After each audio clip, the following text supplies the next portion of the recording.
Welcome to the 7th in our series of news videos about the Kemano Completion Project. In our progress report for the third quarter of 1990, the tunnel boring machine is making great progress as it bores its way through the mountains to Kemano. Work on the powerhouse extension excavation enters a new phase, and new construction camps are being ready to support work on components of the project located outside the Kemano Valley. In our feature story, we will look at heli logging along the new transmission line right-of-way. First, here's our progress report to October 1990.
In mid-June, the tunnel boring machine got off to a fast start on its 8-kilometer journey to the Kemano penstock.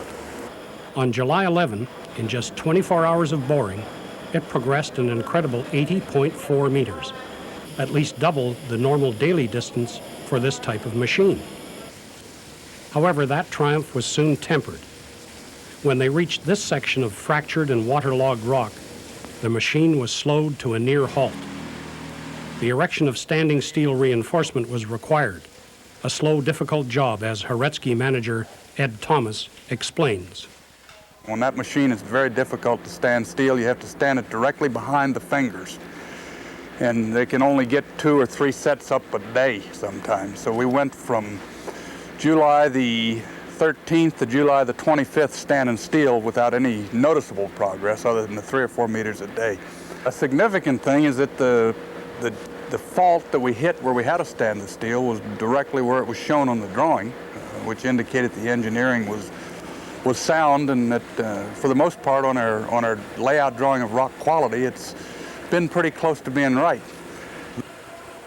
Once through the bad section, daily progress again averaged more than 30 meters a day. By October 9th, the machine had bored 2,819 meters through Mount Dubose.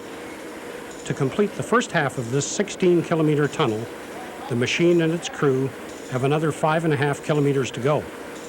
They expect to arrive at the bottom of the tunnel, where it joins the powerhouse penstock above Kemano Village by June 1991, about 2 months ahead of schedule.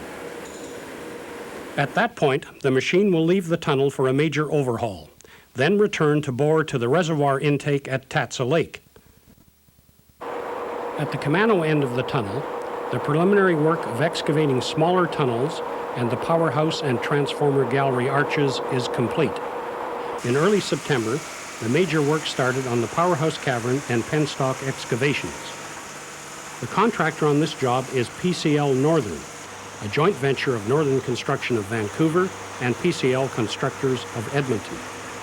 Northern is a subsidiary of Morrison Knudsen, who built the original Kitimat Kemano project.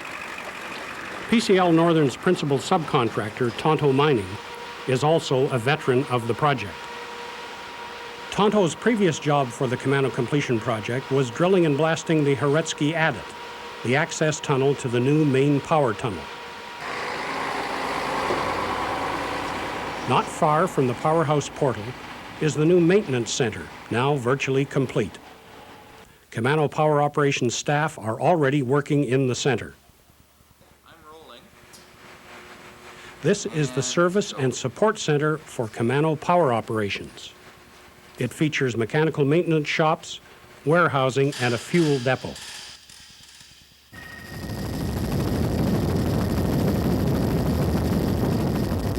Next spring, work is scheduled to begin on the second water intake facility at Tatsa Lake. In preparation, the new Sandifer camp is being established across the lake from the work site. Site preparation is complete, ready for installation of the trailers. The camp will be complete before the end of the year. As well as housing 96 workers, Sandifer Camp is the staging area for material and equipment to be barged to the intake construction site. The Sandifer Camp is 40 kilometers by road from the main Sewakan camp near Kemano. A few kilometers north of Kemano, another camp is under construction. The Upper Kemano Valley Camp will support construction of the new transmission line.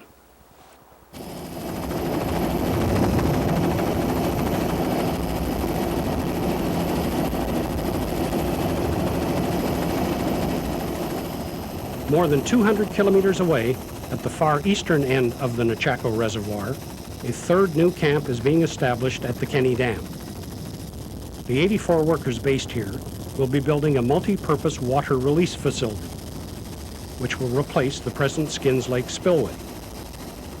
The new facility is designed to mix warm water from the surface of New Stub Lake and cold water from the bottom. The water discharged into the Nechako River will then be an appropriate temperature for migrating and spawning salmon. Site preparation here is complete, and the housing modules will be installed in the first quarter of 1991.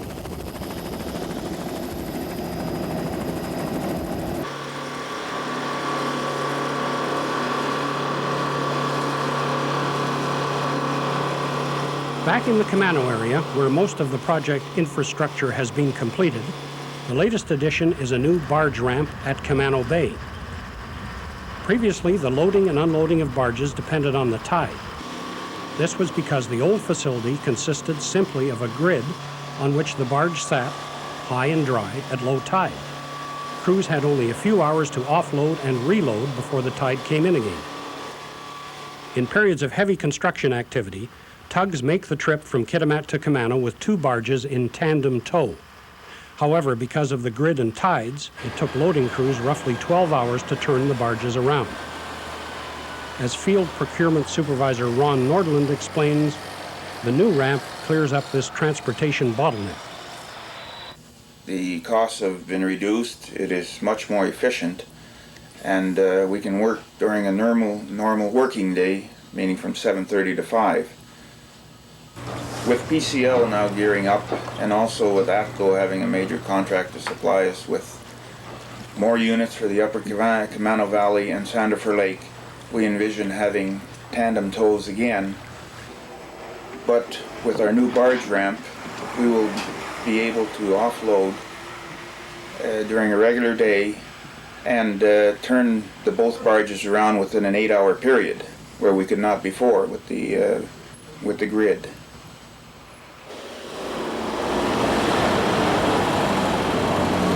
In Sewakan Camp, life has more or less settled into routine.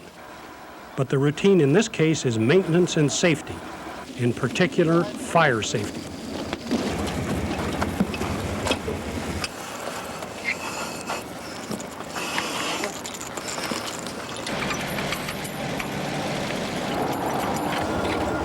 Project workers have volunteered for the fire department, and like any band of firefighters, they participate in regular training and fire drills. In this exercise, the smoke was provided by a Hollywood-type smoke machine, but it was real enough to give these firefighters an idea of what it's like to work under blackout conditions. This is just one example of the Kemano Completion Project's commitment to safety. Other ongoing safety training programs include avalanche control and awareness, mountain rescue, mine rescue, hazardous materials, first aid, and worker safety indoctrination. We'll have more on these programs in future editions of the Kemano Completion Project news video.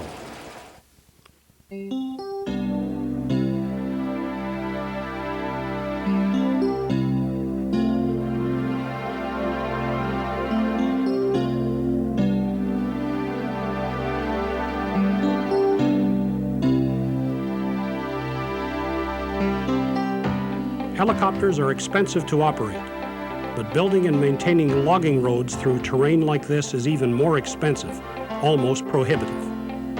This narrow right-of-way between Kitimat and Kemano is being logged of merchantable timber by Skeena Sawmills. They're a division of Hurricane Pulp and Paper, the company that owns the timber license for this area. Once logging is complete, the area will then be cleared for a new hydroelectric transmission line right-of-way. The new line is part of the Kemano Completion Project.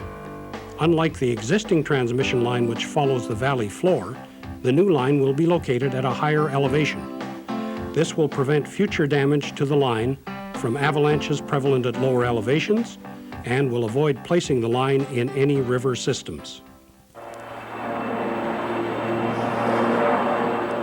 Second only to safety, the main consideration here is getting the greatest volume of merchantable logs out in the shortest possible time. That's what makes or breaks a heli logging operation. It calls for a special breed of contractor.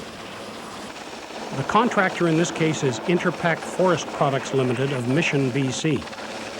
In turn, Interpac subcontracts pilots and aircraft from Canadian Helicopters, another veteran in the heli logging business.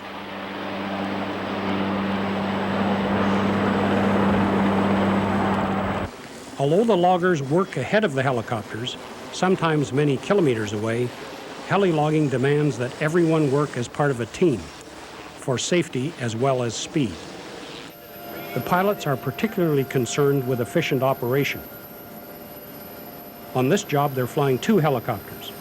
Together, these machines use 6,800 liters of fuel in a day. The big log hauling helicopter is a Sikorsky S-61. It's powered by 2 1,500 horsepower engines that consume nearly 700 liters of jet fuel an hour, which is about the time the helicopter is in the air between refuelings. There are 2 pilots. While one is flying, the other monitors the gauges. At each refueling, they trade places. On the ground, the aircraft are supported by an engineering crew. 2 mechanics for the Sikorsky, 1 for the Bell 206 Jet Ranger.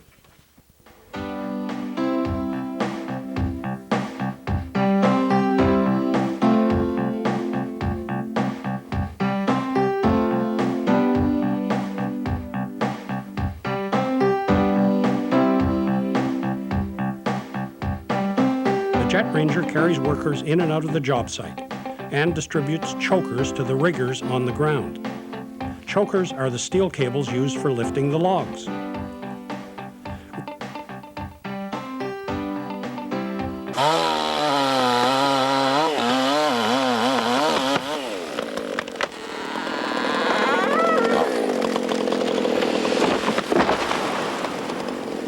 Riggers and fallers in the heli logging business are part of a logger's elite. They require special skills and experience. Before cutting begins, the loggers must determine the weight of each tree they will fall. Because the weight of each load attached to the helicopter is critical, they must be expert estimators.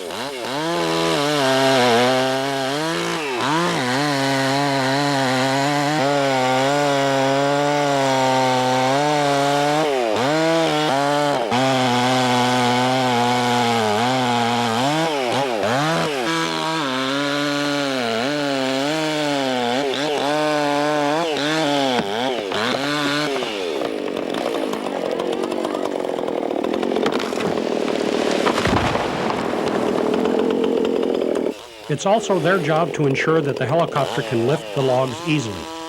The trees must be delimbed, cut up into manageable lengths, and must be felled parallel to each other. Otherwise, they may snag when lifted.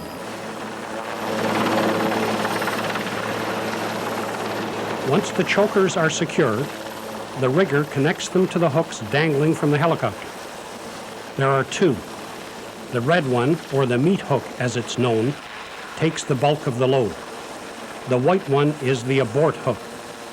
If the total load exceeds the safety limit of 4,500 kilograms, the pilot can jettison the load on the white hook. This is just one of the safety features of a heli logging operation. Because of the speed of the work and the dangers associated with both logging and helicopters, Each worker must be extremely safety conscious. Well, heli logging is dangerous because there's so many variables. You're logging mostly inaccessible wood that's not loggable by other means, so it's usually steeper. The other variable there is the pilots. If the pilots are not very experienced, you can run into all sorts of problems, logs coming down off the hill at you and such like that. There are warning devices for that, and each helicopter is equipped with a horn, and each man on the ground has radio contact with the helicopter.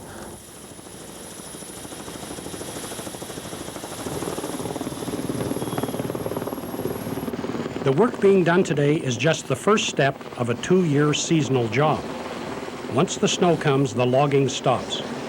These crews have 65 kilometers of right-of-way to log of merchantable timber before construction can begin on the transmission line. The right-of-way covers about 550 hectares. Of that, about half contains merchantable timber, which will be logged and sent to Skeena sawmills in Terrace. According to some industry people, heli logging will be the way of the future, especially to make maximum use of merchantable timber in inaccessible areas.